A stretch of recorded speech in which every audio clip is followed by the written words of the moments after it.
In the adjoining diagram, this point is H, which is the center point of the square BEFO, and this point is G, which is the center point of the square ABOD,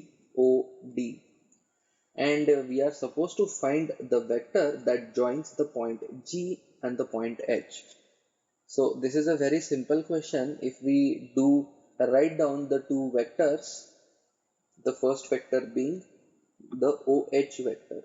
If we understand what the OH vector is and we are able to write down the value of the OH vector, and also if we understand what the OG vector is, and if we are able to write down the value of the OG vector, then this question becomes very simple.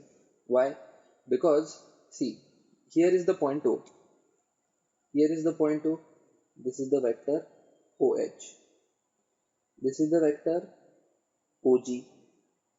We are supposed to find the vector GH. Alright, this particular vector we are supposed to find. So we just need to reverse the vector OG.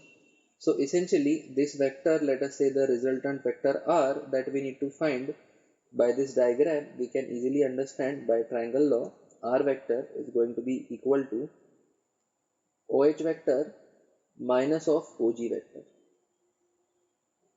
Now H happens to be the midpoint of the square BEFO, and the square BEFO lies on the YZ plane.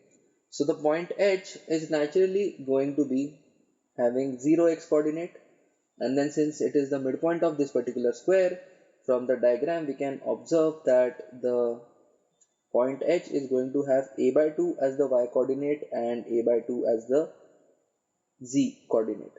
So hence the vector OH is going to be equal to 0 I cap plus a by 2 j cap plus a by 2 k cap.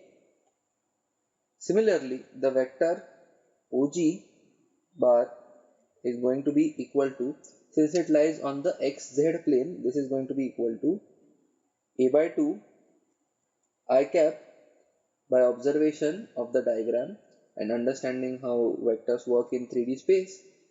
The y coordinate is going to be 0, 0 j cap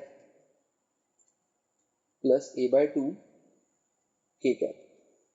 Now we would like to find out the resultant vector R, and the resultant vector R we know is OH vector minus OG vector. So if we just subtract OH vector minus OG vector, if we perform this operation and subtract OG vector from OH vector, we get